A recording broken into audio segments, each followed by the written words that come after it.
తాకట్లో ఉన్న మీ బంగారాన్ని విడిపించి ఆ రోజు ఆన్లైన్ రేటుకి కొంటాం. Sharma gold company.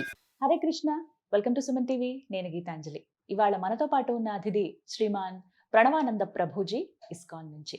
వారితో మాట్లాడి ఎన్నో అంశాలు మనకి సందేహాలుగా ఉండిపోతాయి. వాటి గురించి తెలుసుకుందాం, గురుగారితో మాట్లాడదాం. ప్రభుజీ హరే కృష్ణ. ప్రభుజీ, ముక్కోటి ఏకాదశి వస్తోంది. స్వామివారిని ఉత్తర ద్వారం గుండా దర్శనం చేసుకోవాలని అందరి కోరిక. ఆ రోజున సకల దేవతలు వచ్చి ఆ స్వామిని వేడుకుంటారు, దర్శనం చేసుకుంటారని చెప్తారు. అందులో భాగంగా భక్తులందరూ కూడా ఎంతో ఉత్కంఠగా ఎదురు చూస్తారు. ఇలా ఎక్కువగా ప్రాశస్త్యం పొందినటువంటి క్షేత్రాలలో ముందుగా మనం తిరుమల గురించి మాట్లాడుకుంటాం తెలుగు రాష్ట్రాల్లో. ఆ తర్వాత శ్రీరంగం చెప్తూ ఉంటారు.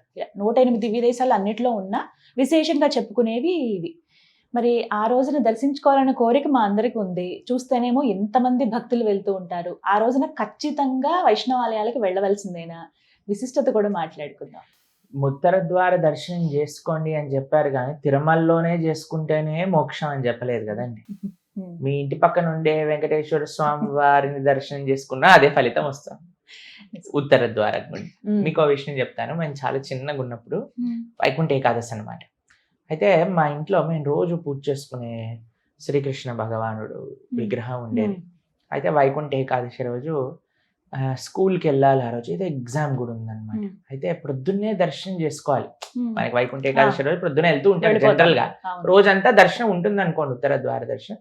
అయితే మాకు అనిపించింది, అరే మేము వెళ్ళలేకపోతున్నాం కదా వైకుంఠ ఏకాదశికి అని ఏం చేశామంటే, ఆ స్వామికి పూలు పెట్టి తులసితో అర్చన చేసి పుష్పమాలలు వేసి శంకు చక్రాలు పెట్టి, కృష్ణుడు కానీ శంకు చక్రాలు పెట్టి నామం పెట్టి, మా రూమ్ డోర్ ఉంటుంది, దాని డైరెక్షన్ చూస్తే అది ఉత్తరం వైపు ఓపెన్ అవుతుంది అనమాట. అయితే ఆ డోర్ కూడా రెండు తోరణాలు ఇలా కట్టేసి అలా డోర్ ఓపెన్ చేసి లోపలికి వెళ్ళి స్వామిని దర్శనం చేసుకొని, స్వామి ఇదే నా ఉత్తర ద్వార దర్శనం.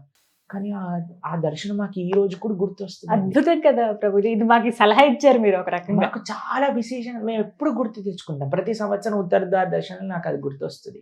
అంటే ఇప్పుడు చూడండి, ఆ ఉత్తర ద్వారం పనికి రాదంటారా చెప్పండి? ఏదైనా స్వామి ఎక్కడ మనం భావనతో మనం భగవంతుని ఆరాధన చేస్తే భావన ప్రధానం అండి. ఈ రోజుల్లో జనాలకి ఏమైపోయిందంటే క్రేజ్ బాగా ఎక్కువైపోయింది. ఏమో వస్తుంది. అసలు ఉత్తర ద్వార దర్శనానికి వెళ్తే మీకు ఏమవుతుందని మీరు వెళ్తున్నారని అడగాలి ఇలాంటి వాళ్ళందరినీ ప్రశ్న. లాస్ట్కి అదే అంటారు, ఏదో కోరిక తీరింది అలాగే, అందుకే మేము ఇట్లా వెళ్తున్నాం అంటారు. దానికోసం వెళ్ళకండి. భగవంతుడి యొక్క సౌందర్యాన్ని, భగవంతుడి యొక్క కృపని, భగవంతుడి యొక్క ఆ విశేషమైన దయని ఒక అసురుడు, అయ్యా ఈ రోజు ఎవరైనా నీ దర్శనానికి వస్తే వారికి నువ్వు ముక్తినివ్వు అని ప్రార్థన చేస్తే, ఆ రాక్షసుడిని కూడా భగవంతుడు అనుగ్రహించడానికి, రాక్షసుడి యొక్క కోరికని కూడా తీర్చడానికి భగవంతుడు అంత సౌలభ్యంగా ఉత్తర ద్వారం నుంచి దర్శనమిస్తున్న భగవంతుడి యొక్క కృపని ఆస్వాదించడానికి మనం వెళ్ళాలి. ఆ కృప ఆలయంలో ఎంతుందో, తిరుమలలో ఎంత, శ్రీరంగంలో ఎంతుందో అంతే మీ పక్కనే ఉండే రామాలయంలో అంతే ఉంది, మీ పక్కనే ఉండే కృష్ణాలయంలో అంతే ఉంది, మీ పక్కన ఉండే వెంకటేశ్వర స్వామి ఆలయంలోనే ఉంది. ఇంకా చెప్పాలంటే మన ఇంట్లో ఉండే భగవన్ మూర్తులలో కూడా అంతే ఉంది. కాబట్టి మన ఇంట్లో ఉండే స్వామిని మనం ఆరాధన చేసుకొని, చక్కగా మనం పూజ చేసుకొని, ఏకాదశి వ్రతం చేసుకొని, చక్కగా నామ సంకీర్తన చేసుకొని, మనం వీలున్నప్పుడు మన పక్కనుండే ఆలయంలో, ఇప్పుడు చూడండి వైకుంఠ ఏకాదశి ఎంత పెద్ద ఉత్సవం. ఎన్ని పక్కనుండే ఆలయాల్లో, వైష్ణవ ఆలయాలు ఎంత సేవలు ఉంటాయి. మీకు తిరుమలకి వెళ్ళి 10 రోజులు అక్కడ ఉండి ఆ లైన్లలో వెయిట్ చేసి గంటలు దర్శనం చేసుకుంటే, అలాంటి సౌలభ్యం ఉంటే చేసుకోండి. ఎప్పుడో ఒకసారి వెళ్ళి చేసుకుంటే ఆ అనుభూతి వేరు ఉంటుంది. కానీ ఇప్పుడు చూడండి, ఈ రోజులలో తిరుమలకు కూడా ప్రతి నెల దర్శనం చేసుకుంటామని మొక్కుతున్నారు. నెల వెళ్తా, 15 రోజులకు ఒకసారి వెళ్తాం.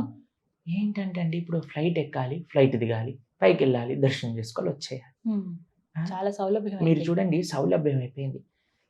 ప్రతి నెల దర్శనం చేసుకున్నప్పుడు ఉండే మన భావన, సంవత్సరానికి ఒకసారి అంత కష్టపడి నడుచుకుంటూ పైకి వెళ్ళి క్యూ లైన్లలో వెయిట్ చేసి, క్యూ లైన్లో ఏం టకా లోపలికి వెళ్ళిపోతా, శ్రీవాణి టికెట్ అలా ఇలా సౌలభ్యం అనుకోండి, వెళ్ళి దర్శనం చేసుకుని వచ్చేస్తున్నా.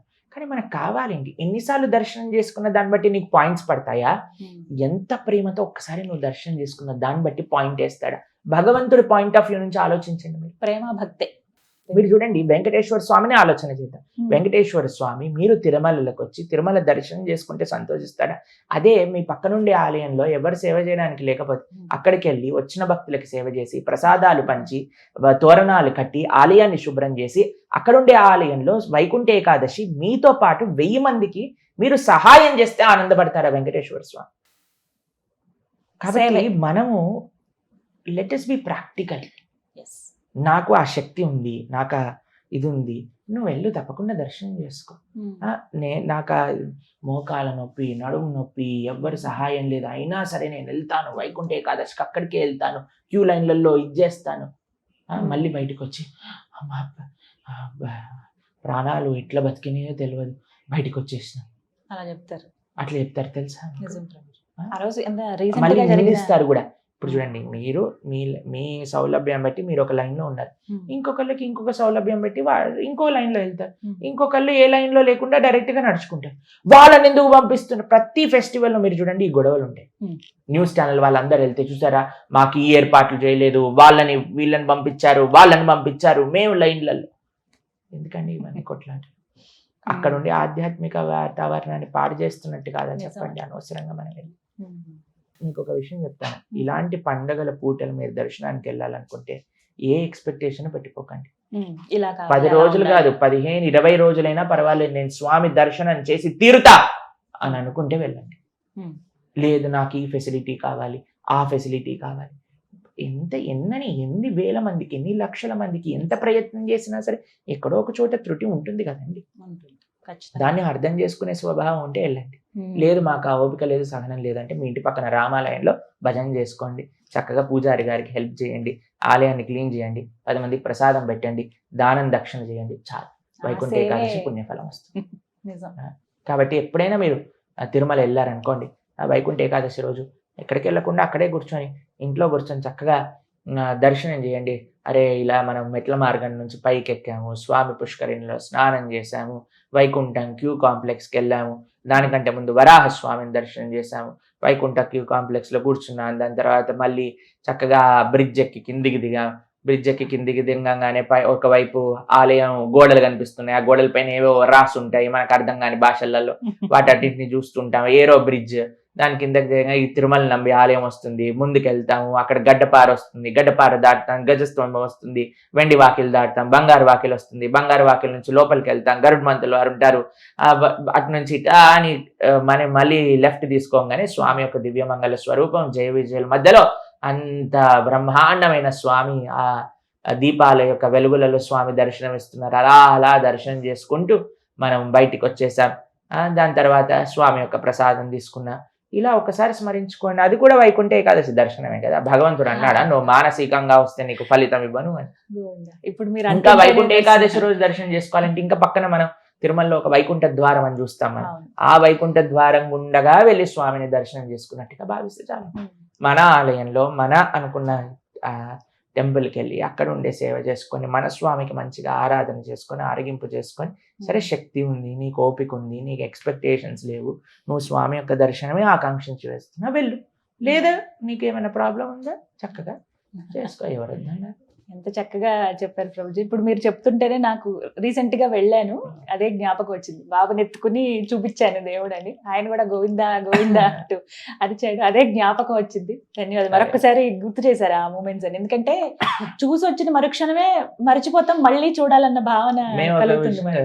భక్తులను ఎప్పుడైతే దర్శనం చేసుకొస్తే వెంటనే అడుగుతాను, ఏ రంగు పూలమాలలు వేసుకున్నారు వెంకటేశ్వర స్వామి, ఏ రంగు పంచ కట్టుకున్నారు, ఇలా నెక్స్ట్ టైం చెప్పాను, ఈసారి జాగ్రత్తగా చూసిరండి అంటే వారు దర్శనం చేస్తుంటేనే స్వామిని మొత్తం చూసేశారనమాట. ఆ లైన్లోనే ఏమేమి స్వామి దర్శనం చేసుకున్నారు మొత్తం చూసేసారు. బయటికి రాగానే ప్రభుజీ నేను చెప్పనా ఏ ధోతి వేసుకున్నారో అని చెప్పున్నానా అని అంటే రెడ్ కలర్ ధోతి వేసుకున్నారు ప్రభుజీ, ఈ మాలలు వేసుకున్నారు, ఆ మాలలు వేసుకున్నారు. ఈ దర్శనం జరిగి 5 సంవత్సరాలు అయింది, ఇప్పటికీ ఆయన ఆ దర్శనం మర్చిపోడండి.